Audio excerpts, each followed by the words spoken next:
Hey guys, it's Tim and this is Pro Wrestling Unlimited as we are here on, what's today's date? The 10th of June, 2020 to talk about everything that went down tonight on both AEW Dynamite and NXT on the USA Network. And I apologize right now, I'm going to be wiping my eyes a lot because I don't know if it's the season's changing or what. My eyes have been watering a lot.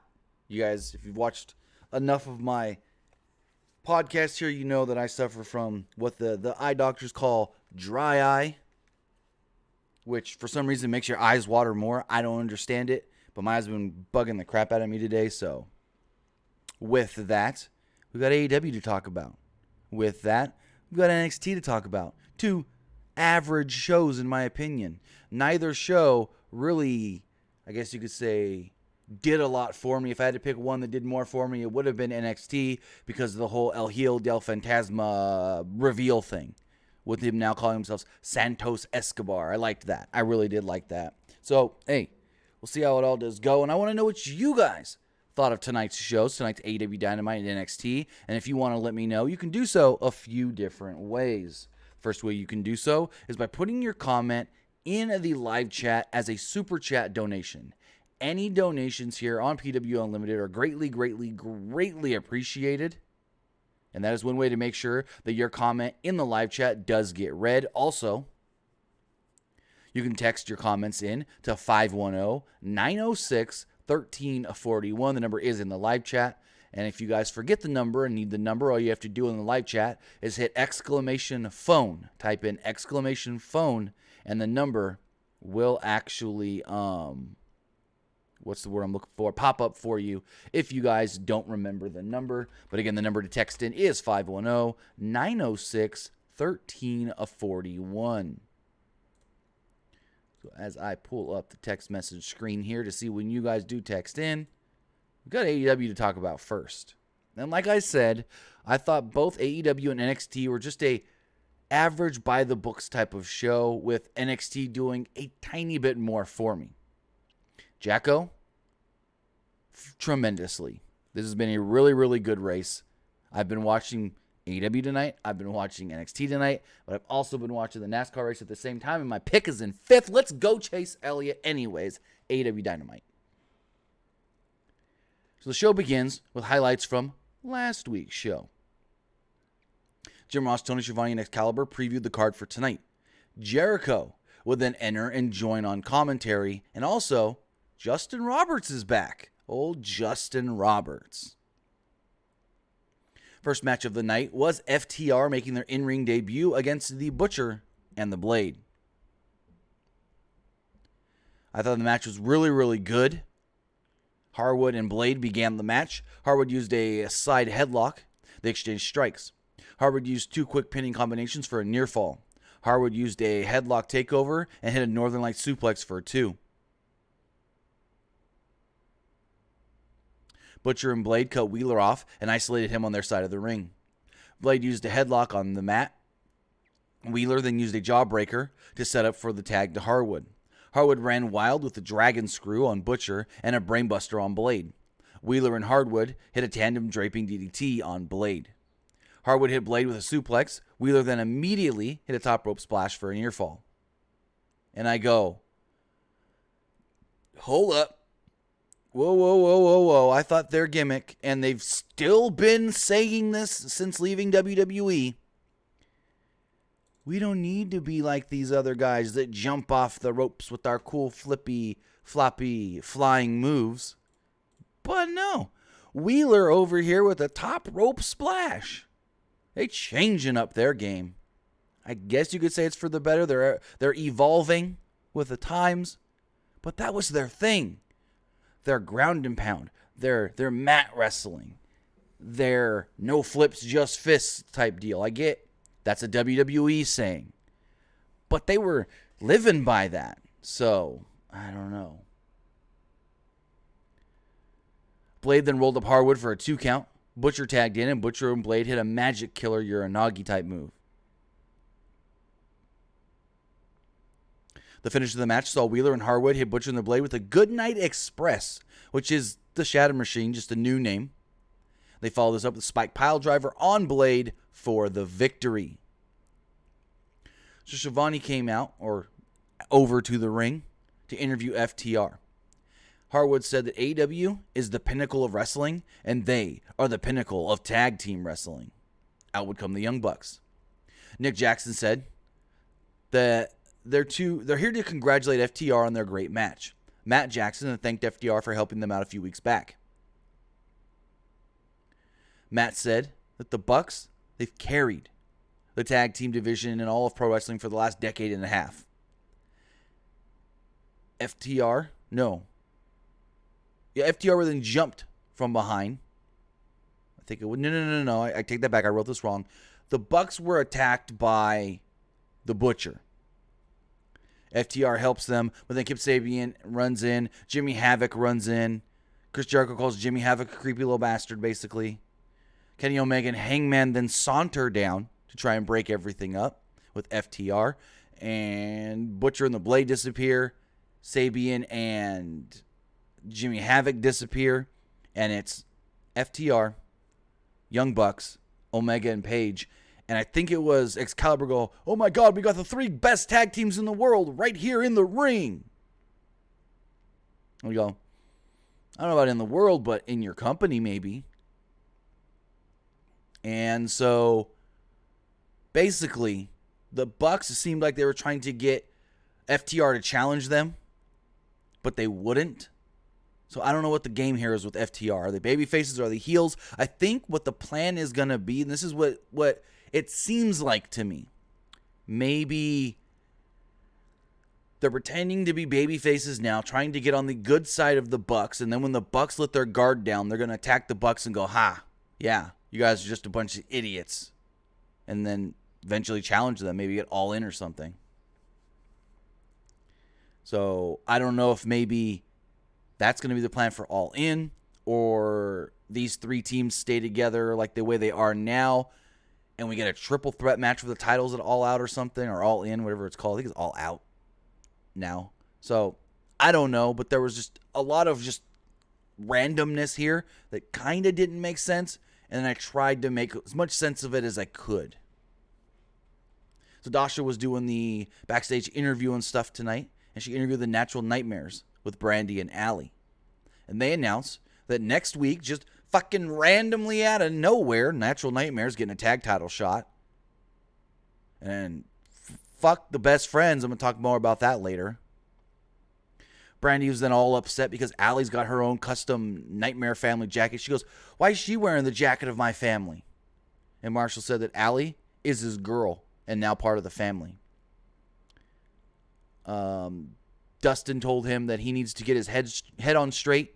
He needs to focus on the real things, like their tag team title match next week. He said he's been a multi-time tag team champion, and QT Marshall just being focused on Allie is not going to help them win the titles. He said Omega and Page are 2 of the best in the world, and as a multi-time tag team champion, he knows what it takes to take down the best in the world. And so, see how it all does go. Dustin told QT to get Allie out of his system and focus on their match. So next up, speaking of tag team wrestling, got another tag team matchup in the women's division. It was Penelope Ford and Nyla Rose taking on the team of Hikaru Shida and Chris Statlander. So Rose and Ford attacked Statlander and Shida before the bell even rang. Statlander fought off a double team, and Rose accidentally speared Ford. Shida and Rose used a series of quick tags and began working over Rose in their corner. No, Shida and Statlander. Rose then cut Statlander off and hit a slam and a leg drop before commercial break. Ford and Shida got tags after the break. Shida hit a drive-by knee lift on the apron. She hit a missile dropkick and a suplex for a 2 count. Statlander tagged in and hit a standing moonsault for a near fall. Ford then hit a DDT back in the ring. Ford hit a stunner on Statlander. Shida hit Ford with a knee strike and a superplex on Rose. Statlander covered Rose but only got a 2 off of it. Rose then blocked a Falcon Arrow attempt from Shida. Rose then draped Statlander and Shida over the top rope and hit a coast-to-coast knee strike on both. Shida hit a knee strike on Rose, and then Shida hit a Falcon Arrow on Ford for a 2 count. Sabian then got involved and grabbed Shida's ankle. Statlander hit a tope to Sabian with the ref distracted. Roche threw Sheeta's belt to Ford. Ford hit Sheeta with the belt and followed this up with a fisherman suplex for the victory. Excuse me. So with that, bada boom, there we go. Penelope Ford pinned the world champion, or the women's world champion. They put over on commentary that Penelope Ford could be next in line for the championship after pinning the champion, but that's not how it works in AEW. That's not how it works. It's not like WWE where if you pin the champion in a match, you're all of a sudden a number one contender. No, in AEW it's all about the rankings, and I don't know where Penelope Ford's ranked, but correct me if I'm wrong, rankings only count for singles matches, right? Unless it's different in the women's division. But I know in the men's division, the rankings and where you're seated only counts for singles matches, not tag team matches. So, I don't know. We then got a Britt Baker promo video. Baker said that she's faced more challengers than Big Swole and anyone else in AEW. Give me 1 second, guys.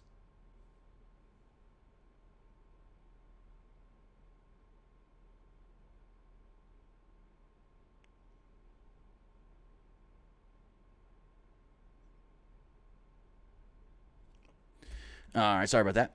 Baker said that she's faced more people, like I said, than Big Swole and anybody else in AEW. She says she's happy to be a role model for anyone in AEW, but needs to be respected. Well, they got 6-man tag team action here. A lot of tag team matches tonight. Like boom, boom, boom, right off the bat before I moved into our singles stuff. So going forward, we had Orange Cassidy, Trent, and Chuck Taylor taking on Jake Hager, Santana, and Ortiz. Inner Circle attacked before the bell.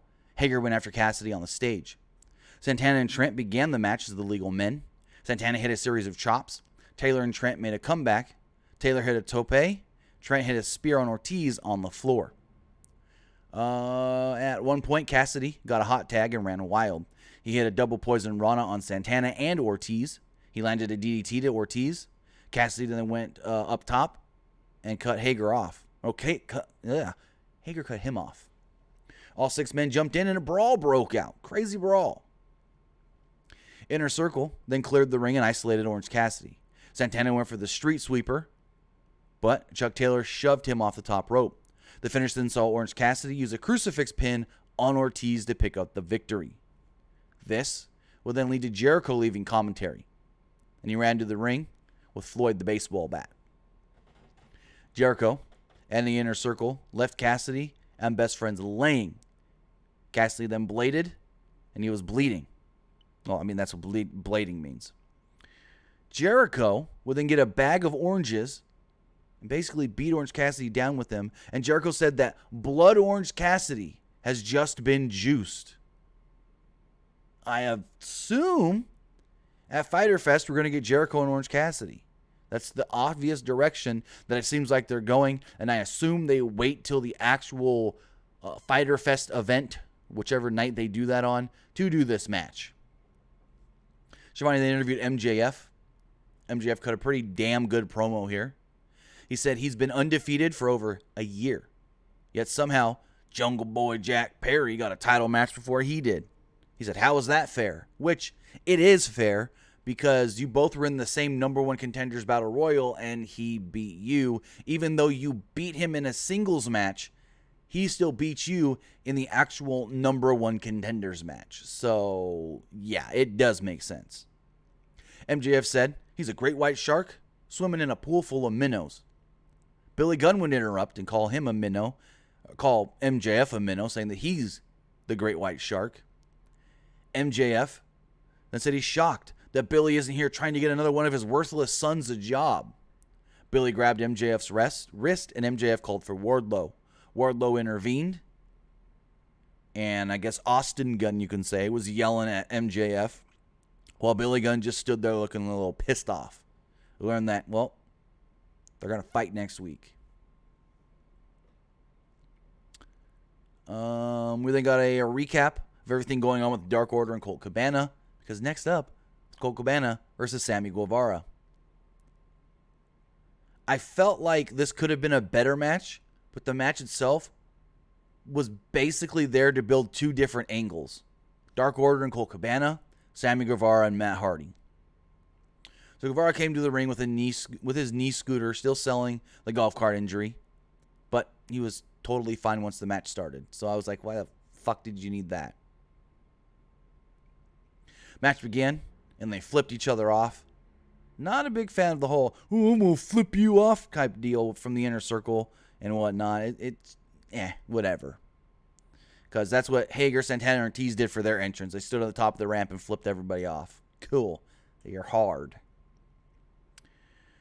Guevara cut Cabana off immediately and worked him over with a chin lock through a commercial break. Cabana blocked a running GTS attempt. Cabana hit flip, flop, and fly and a bionic elbow. Cabana hit a flying apple and a splash for a 2. The finish then saw Cabana go for the Chicago skyline. Cabana slipped on the ropes.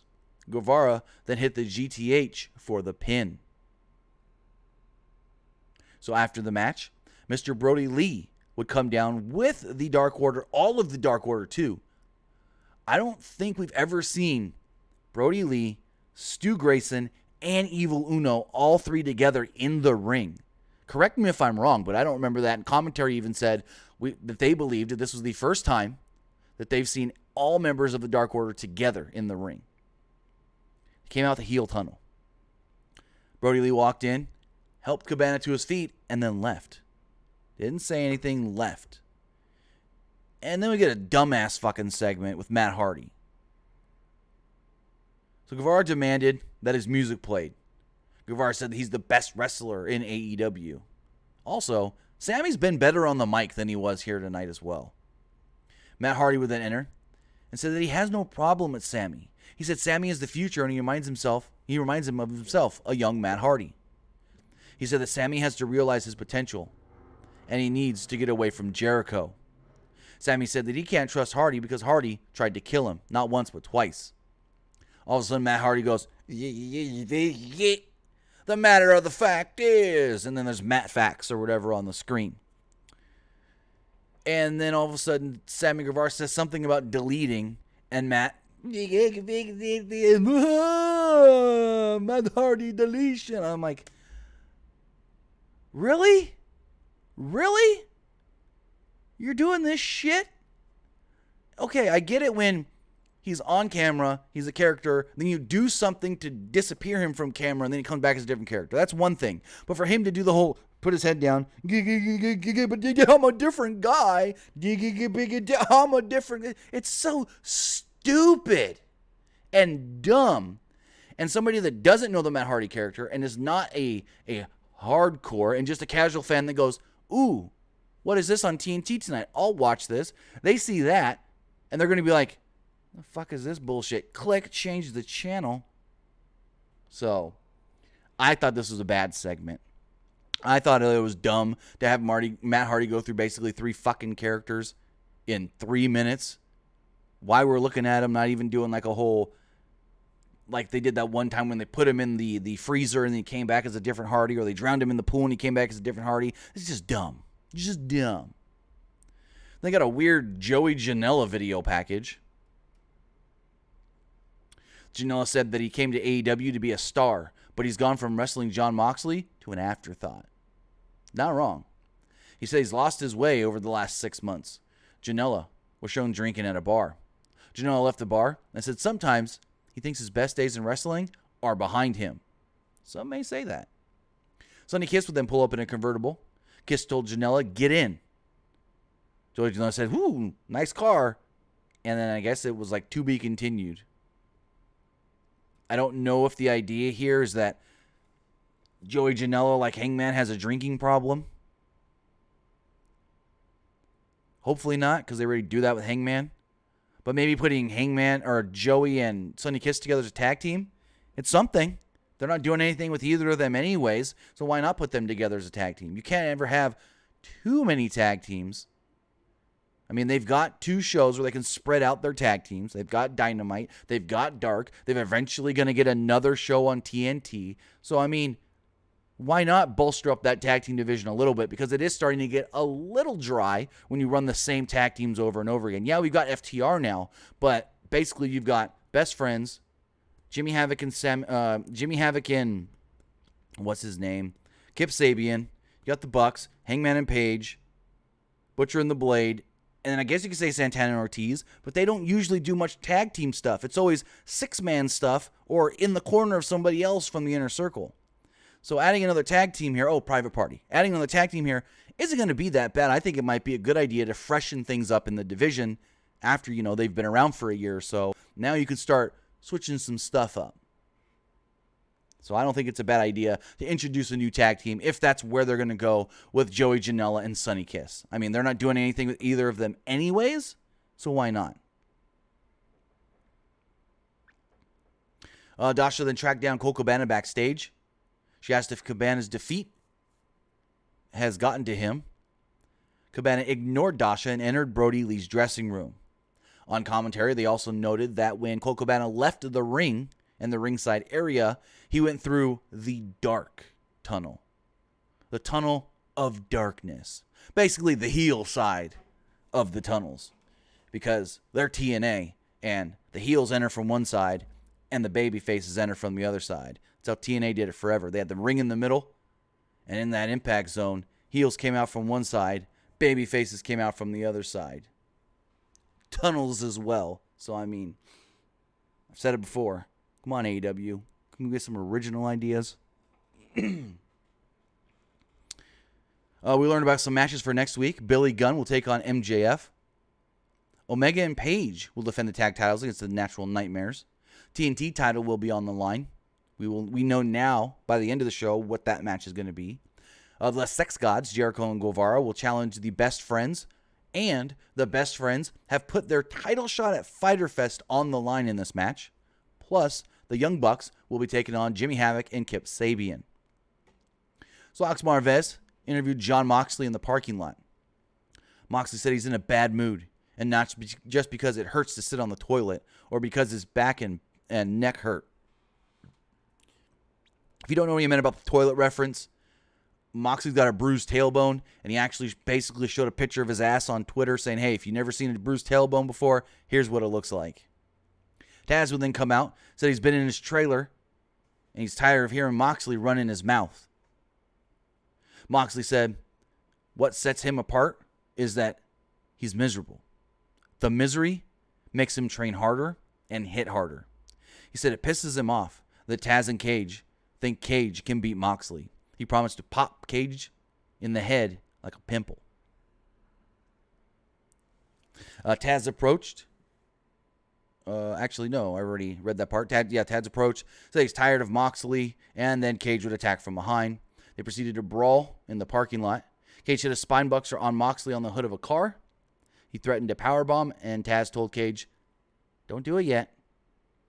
Sent the message.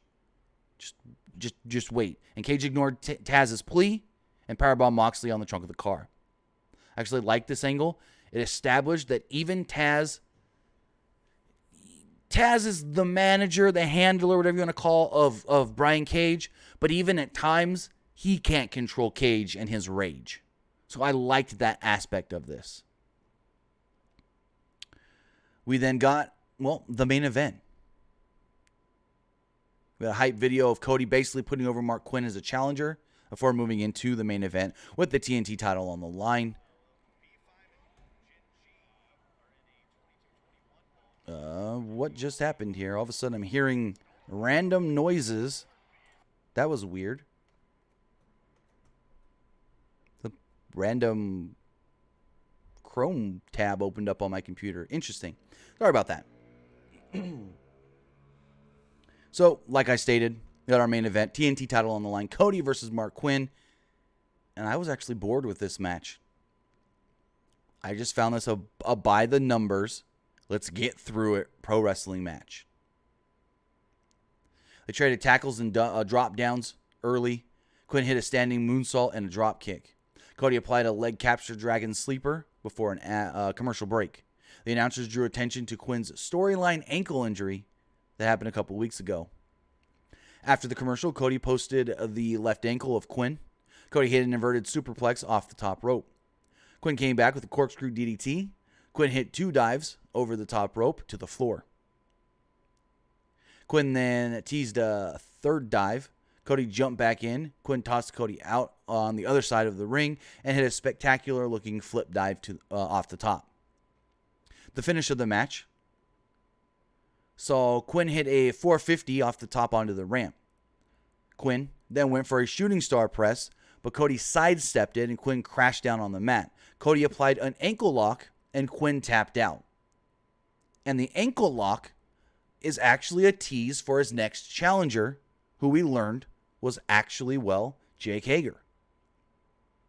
So it was interesting. They had Cody win by ankle lock, and then immediately Hager comes out to be the next challenger. Hager, the MMA guy, the wrestler. Cody's an amateur wrestler as well, state champion in Georgia. But anyways, the guy that's used the ankle lock in the past, Jake Hager. Cody wins with the ankle lock here. Hager then comes out. Hager tries to go after Arn Anderson, but Cody stops him. Hager drops Cody with a slam. Isaiah Cassidy, Mark Quinn, and Matt Hardy would then run out. Quinn and Cassidy hit Hager with chairs, and Hardy clotheslined him to the floor. Santana, Ortiz, and Sammy Guevara would come out, and a big brawl broke out.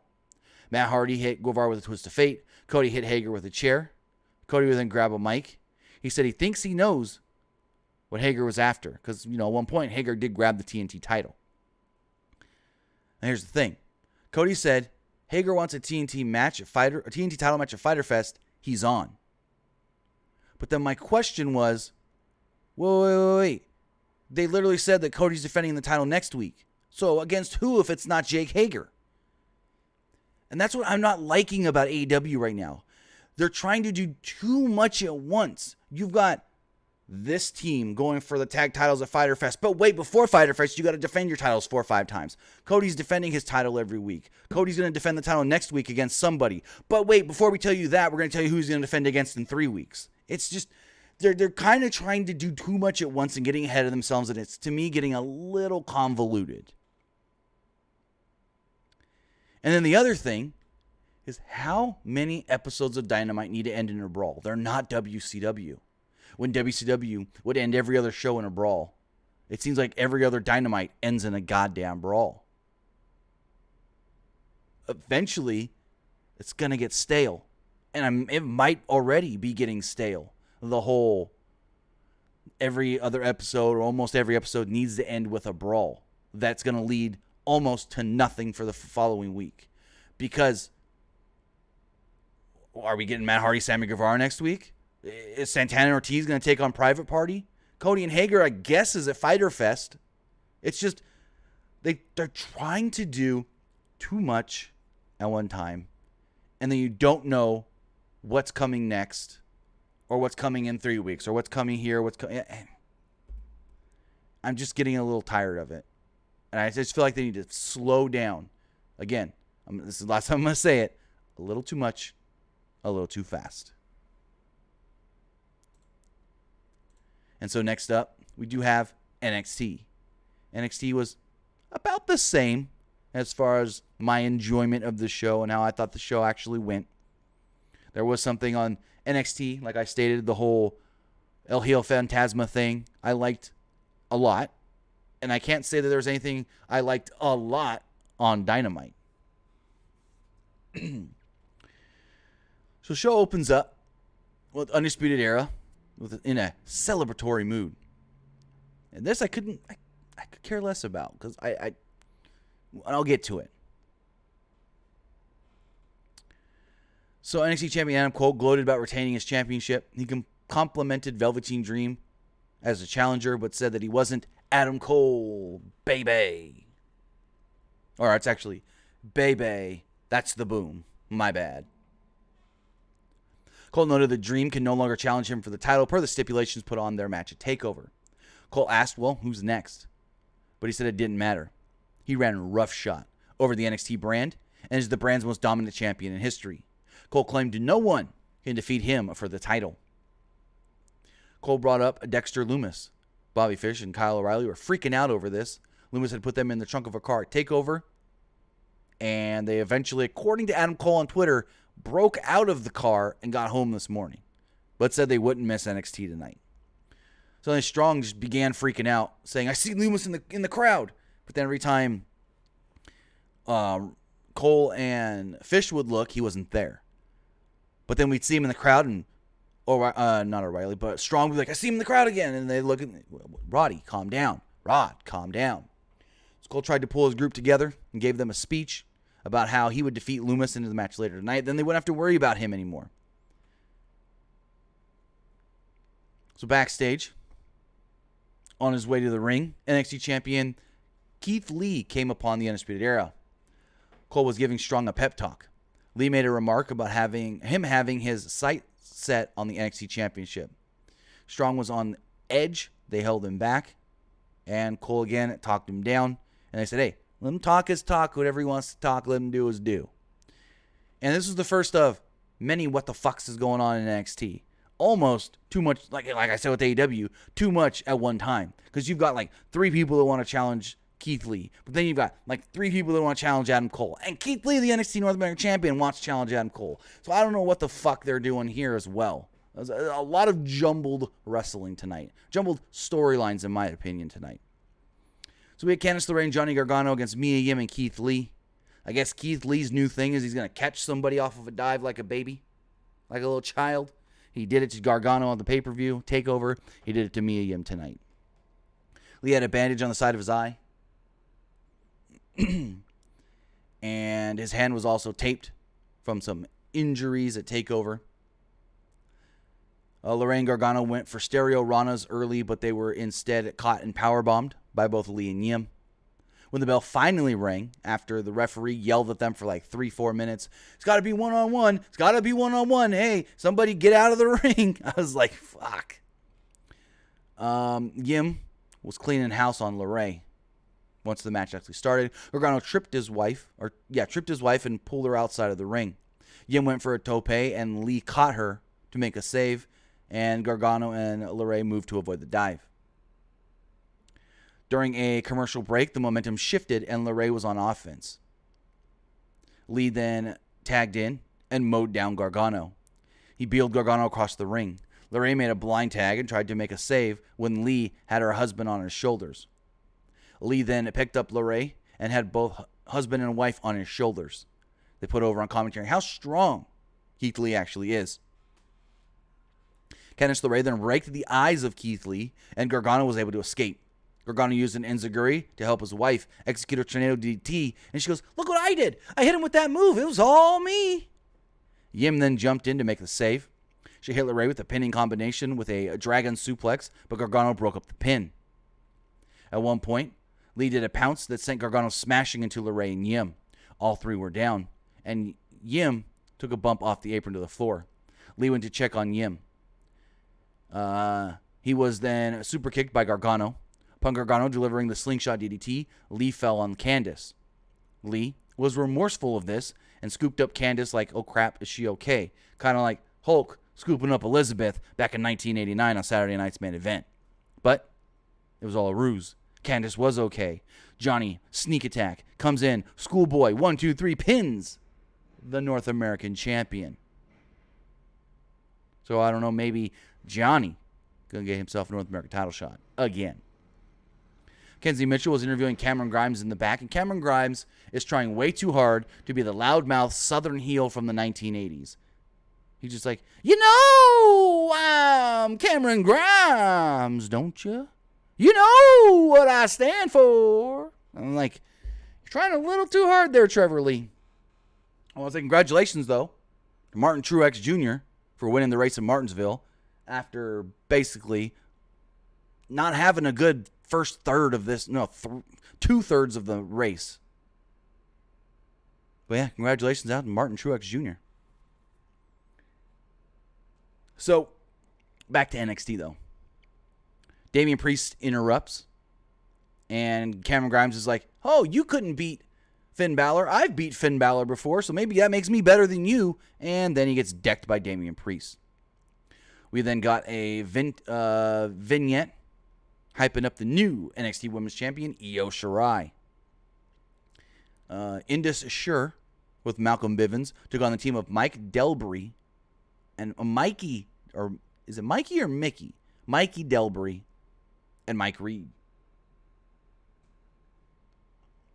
There was a basically complete squash match here, and Indusher won with demolition finisher.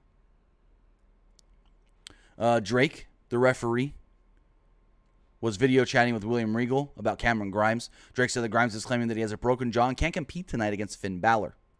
Drake then found Grimes outside, chatting it up with some women. And he said, hey, I've got Regal here on the tablet to talk to you. Because at first he was like, I need to speak with you, Cameron. And he's like, get out of here. You see, I'm busy. And he's like, I got Regal here to talk to you. He goes, oh, Mr. Regal, I'm so hurt. I can't wrestle tonight. And basically Regal was like, go warm up. Get ready. You're fighting. You got a match with Balor. It's still on. He's like, crap. So, a personality profile highlighting Breezango played tonight, basically building up their next big match. They're going to challenge next week for the NXT Tag Team Championships. Then we got some dumb Robert Stone thing where he's trying to recruit Rhea Ripley, saying that he can make her a star. Joining the Robert Stone brand would be great for her career. And she said, you got a 1 in a million chance of that happening. And he goes, oh my God, 1 in a million chance? That means you're saying there's a chance? I'm like, what is he, Lloyd from Dumb and Dumber? 1 in a million chance means there's a chance. And she's like, you know what? Come with me. And he's like, oh, really? She punches him in the gut and body slams him into a trash can. Whoopee. So we got Finn Balor versus Cameron Grimes up next. Balor dominated much of the first portions of this match. Balor dismantled him for a while until Grimes cut him off. Grimes fled the ring at one point, and Balor gave chase to beat up Grimes at ringside. Grimes, however, caught Balor coming back into the ring with a clothesline, utilizing the oldest trick in the book. Grimes worked over Balor through a commercial break. At one point after the break, Balor fired up and went for a DDT. Grimes countered with a small package for another 2 count. Grimes countered another attempted DDT to give Balor a side slam. Balor at one point delivered a reverse 1916, and this time Grimes was able to kick out at a 1, though. I think he kicked out a 1. Balor then sauntered over to the corner, and he climbed to the top to deliver a coup de grace on a prone to Grimes. Balor followed this up with a 1916 and covered Grimes to pick up the victory.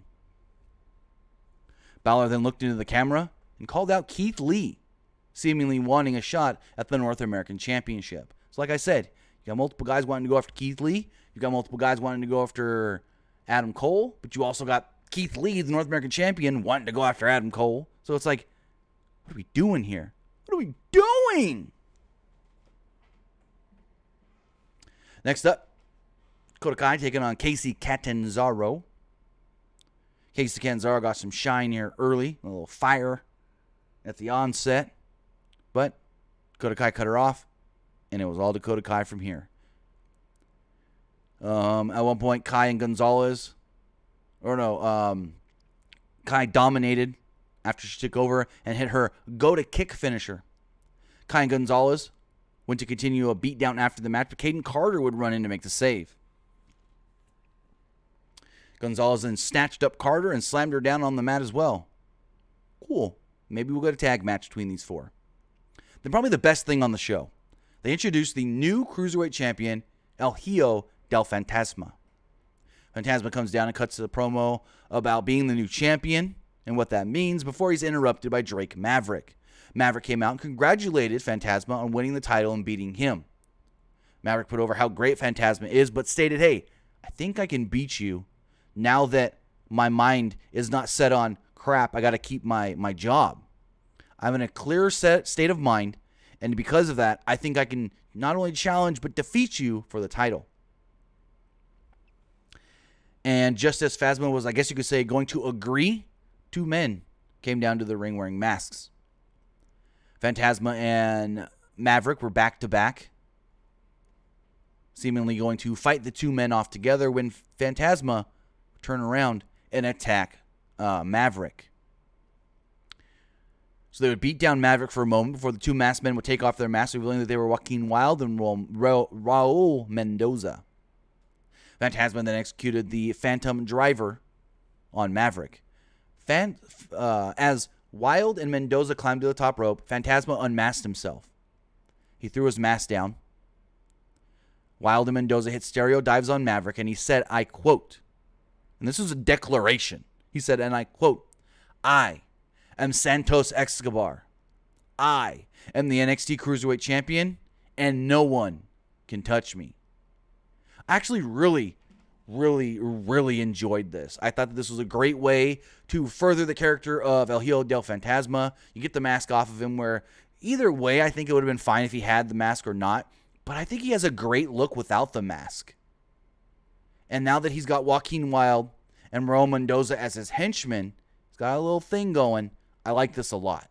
So I assume Drake Maverick gets a shot eventually. But it ain't ever going to be a fair fight unless Drake Maverick finds himself some buddies. So announced for next week's show, Tegan Nox and Shotzi Blackheart are going to be teaming up to challenge for the WWE Women's Tag Team Championships. They stated that whoever comes out of Backlash as the Tag Team Champions will be defending next week on NXT.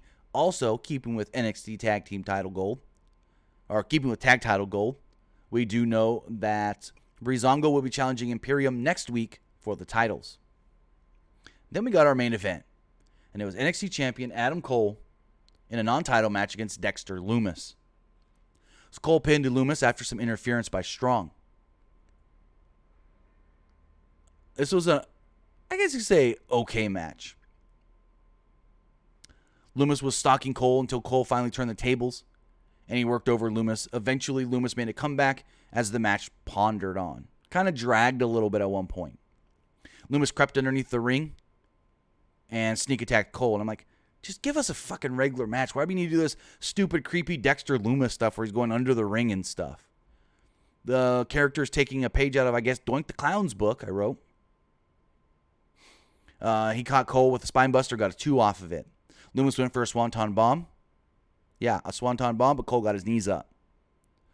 Lumis then spent a lot of time working over Cole. Despite crashing on the swanton, Lumis still managed to apply a sleeper hold on Cole. As Cole was scrambling to free himself, Strong interfered and kicked Lumis. Cole then delivered the last shot, and Cole covered Lumis for the pinfall victory. So after the match, Lumis striked again and applied a sleeper on Adam Cole. Not a smart move, though, when you've got Roderick Strong and Bobby Fish looming right there and just jumping in to make the save. Velveteen Dream would suddenly run down and save Dexter Lumis from a 3-on-1 assault. So I guess maybe they're going to put Dexter Lumis and Dream together as a tag team. They could challenge Roddy and Strong. Roddy and Fish, I mean. At least 4 brawl. Adam Cole standing in the ring. And the smoke clears. He's got his belt. He's the champ. The lights went out. Spotlight then shines at the top of the ramp and is none other than Scarlett. Crowd starts chanting, "Fall and pray, fall and pray, fall and pray." As Scarlett slowly, maniacally walks down to the ring. This was great too. This is the other great thing on the show. Scarlett doesn't say a word. Just doesn't ever take her eyes off of Adam Cole. She's got an hourglass in her hand that she sets down in the ring. And she doesn't get in the ring. She's standing at the side of the ring, puts the hourglass down, and she flips the hourglass over, and the sands start ticking, start going down, slowly, seemingly, signifying when that sand runs down, Adam Cole's title reign will also run down. So it looks like freaking Karrion Kross wants to challenge for the NXT Championship. And if they need to take the title off of Cole so he can come to the main roster, they ain't got no one better than Karrion Kross. I mean, maybe Tommaso Ciampa, but he lost to Kross at TakeOver. So, like when you look at everybody on the NXT roster who is primed and ready to defeat Cole and take the title from him, you don't have many. I mean, you maybe do Keith Lee, but he's still got the North American title. Maybe Johnny Gargano, but not right now because they're rebuilding him. Maybe Ciampa. Ciampa would be one that I would be like, all right, that would be cool. Ciampa finally gets the title back. Yeah, he lost to Cole before, but he's got to go through a slump to regain himself, blah, blah, blah, blah, blah. But then he lost a TakeOver, so that doesn't make sense. Karrion Kross is the only logical person to challenge Cole next and And I'm going to say it right now, take the title from Adam Cole. Tick-tock, Adam Cole. Your time is ticking. The sands of time is coming. That's what they should have said. But with that, that was AEW Dynamite. That was NXT. I thought both shows were average shows. If I had to rate them, I'd probably give AEW a 6.5, maybe a 7, maybe. And I'd give NXT a 7, 7.5. Well, no. I'd give AEW a 6.5 and NXT a 7. Because there was nothing on AEW that I loved, but there were a few things on NXT that I did. I loved the whole Karrion Kross and the way they faintly had him challenge. And I loved the Fantasma stuff, or Santos Escobar stuff. We do have a few text messages here. Remember, if you want to give me your thoughts on tonight's show, you can do so by texting in to 510-906-1341. Again, that number is 510-906-1341. Person says, probably a dumb question. No dumb questions here. Do you think Hager will beat Cody next week? Well, we know it's not next week. Somebody's going to challenge him next week, but it's not going to be next week. It's going to be, I guess, a Fighter Fest, because that's what Cody said. The person says, those AEW rankings don't make any sense at all. Sometimes they do, sometimes they don't. Person says, actually, they won't be getting another show. What it is, they're going to be moving Dark to TNT in the near future. That's not 100% true. It had been reported that they might do that, but that's not 100% true. Because I believe before the pandemic started and everything went to hell, they were still negotiating and debating what that new whatever was going to be on TNT. Whether they keep Dynamite and Dark what they are and add a third thing, or move Dynamite or Dark. So we'll see. Person says, what do you think of Britt Baker video? That was all right. And the person says, any more news revolving Nia Jax after injuring Kairi Sane? No. She's going to challenge Asuka Sunday at the pay-per-view. That's it. But with that, you know what else is it? It is the end of this review. I want to thank everybody who watched here on YouTube. Either watched it live here on YouTube or watched it later right here on YouTube. Thanks to everybody that supports us here at Pro Wrestling Unlimited. You can also support us on social media. Follow us on Facebook, facebook.com/Pro Wrestling ULTD. Follow us on Instagram by just searching for Pro Wrestling Unlimited. And follow us on Twitter, PW Unlimited. And remember, we got a website, pwunlimited.co. Also, you can follow me on social media. Follow me on Twitter, @TimmyBuddy. And follow me on Twitch, twitch.tv/TimmyBuddy. So with that, I want to thank you guys for joining me here tonight. I'll talk to you guys later.